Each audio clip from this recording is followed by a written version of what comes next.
Let's build. My name is Yves Darbouze, and this is the Pan-African product. I wanted to walk you guys through something that we've talked about in the book as a part of the overall solution of what to build for the Pan-African state and how it should work and all of these things. So the book is way better than anything I could do on video. It's 700 pages of how we got to what we're talking about today. Like, why did we design the system this way? And it's 500 years of African data, of history, of human context, coming from the outcomes of the way people have to live nowadays. And some people live fabulous lifestyles in Africa. Some people, matter of fact, a lot of the people who wanted to talk to me live fabulous lifestyle, like believe in capitalism, and I listened to them, and I equally put their concerns and thoughts and ideas into this as much as anyone else. But today I want to talk to you about a feature of the product that is the Pan-African state, which is the Pan-African Central Bank, or the PACB. Right.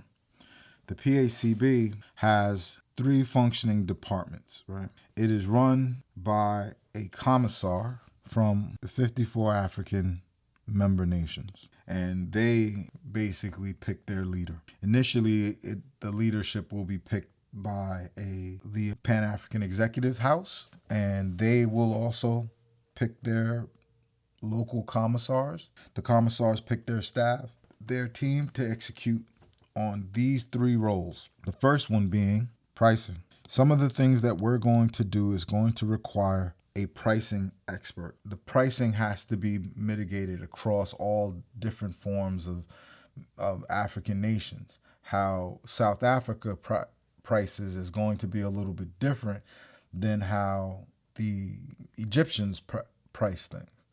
The idea here is to make sure that inflation doesn't happen just because money gets introduced to the market.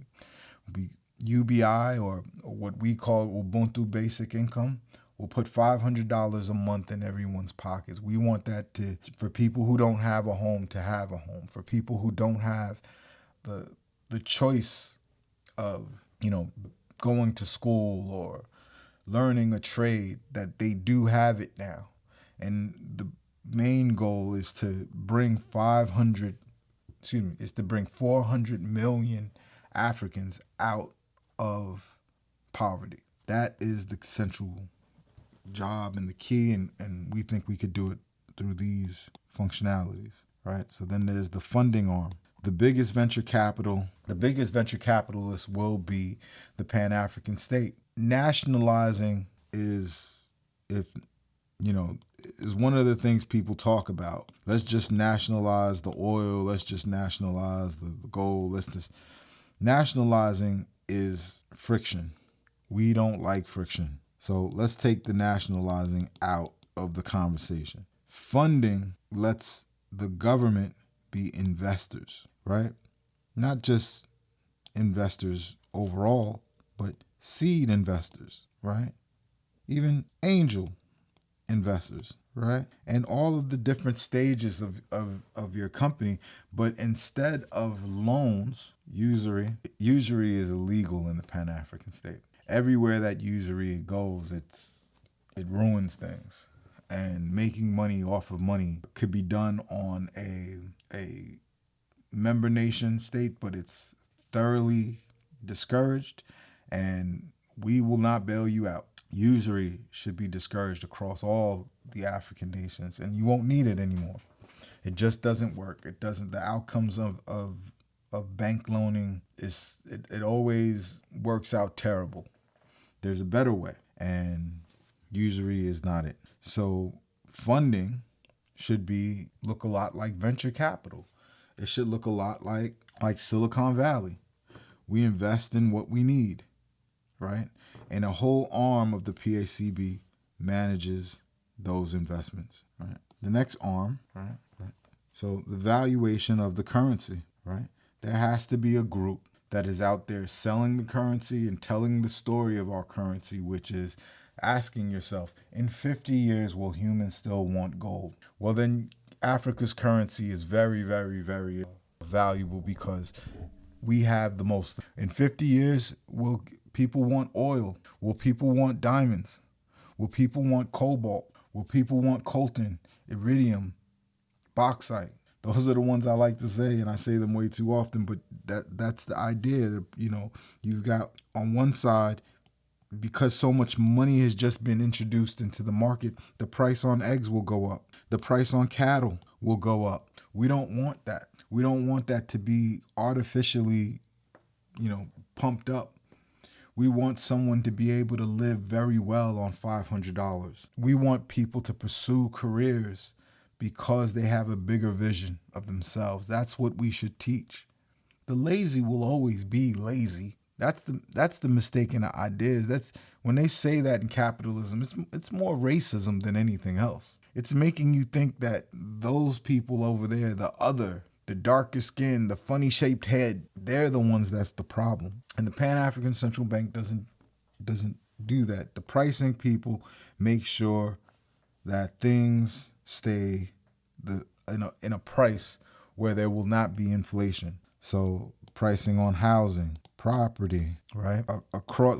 The Pan-African states, the participating Pan-African states have to kind of agree on this, but it helps them because it then makes your currency solid. If you can't buy a jug of milk, then you're lost, right? And same thing with vehicles. People pricing it abroad shouldn't be making prices for our cars in our nation. That's why the Pan-African Central Bank would invest in automotive. There would have by the end of 10 years, there should be one auto manufacturing car company in every nation, if not two. Sometimes they're unique designs, sometimes they're licensed designs, right?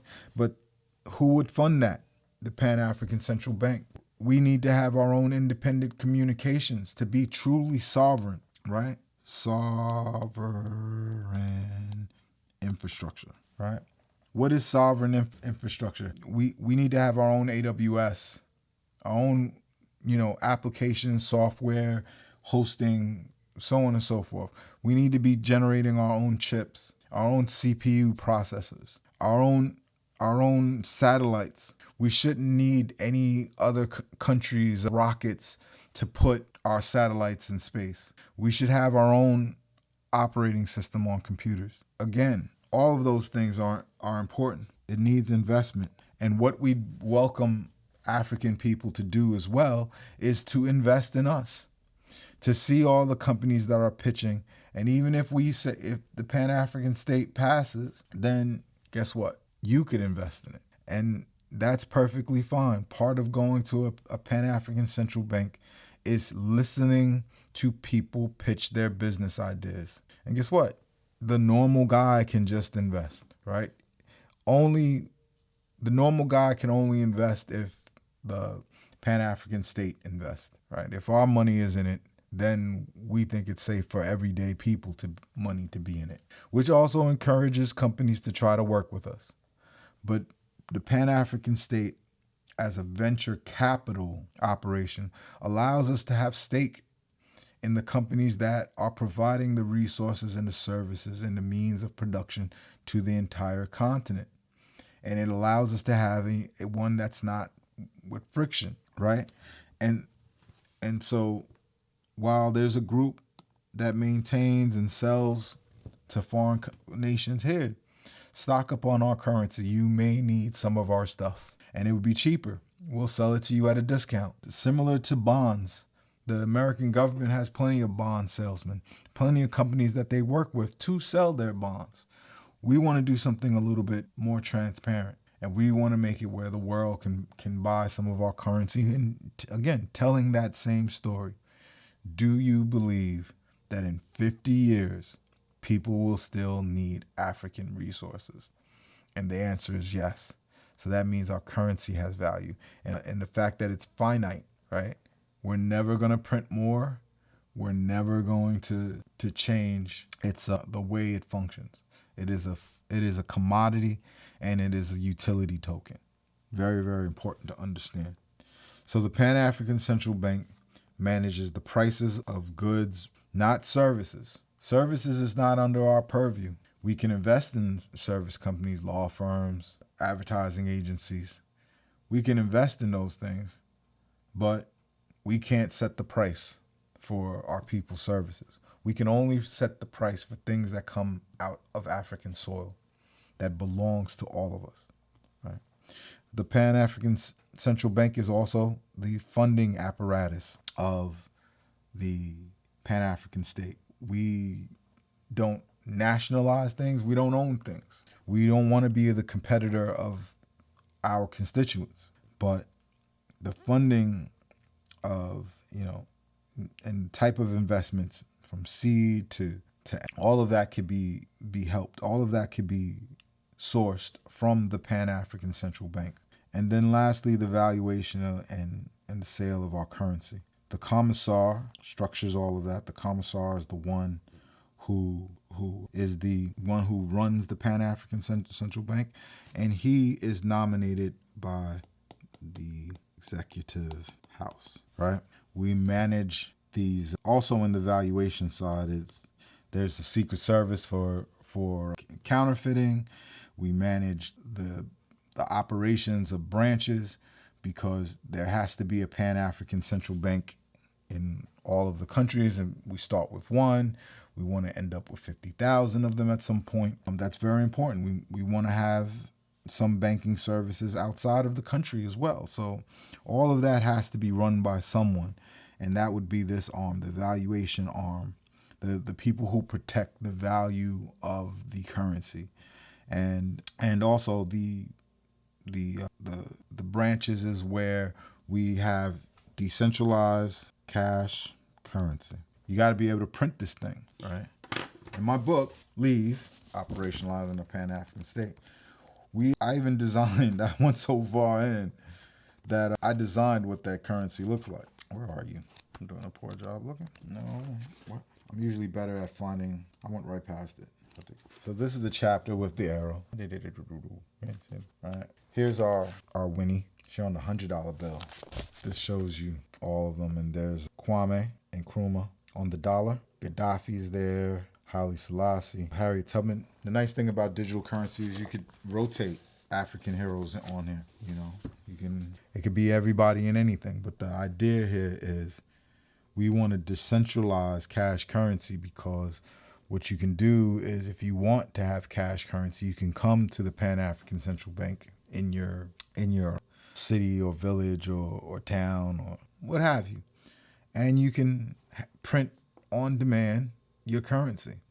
Every Pan-African Central Bank has a place to pitch investors, kind of like a small little auditorium. And also feature of the Pan-African Central Bank is, if you want cash, you can come get it. You can get it from an ATM. There's a charge for it. We are a digital first country. But if you want to have cash, that's perfectly fine, and cash should circulate throughout the country, and you'll see it connected to your digital wallet. It will all be structured underneath the valuation functionality within the Pan-African Central Bank. They also are responsible for creating the technology. So the tech is built by the valuation, and so the secrets of the currency should be kept underneath this umbrella. So yeah, the Pan-African Central Bank, it wants to make every African rich. Every African is wealthy. Because Africa is wealthy.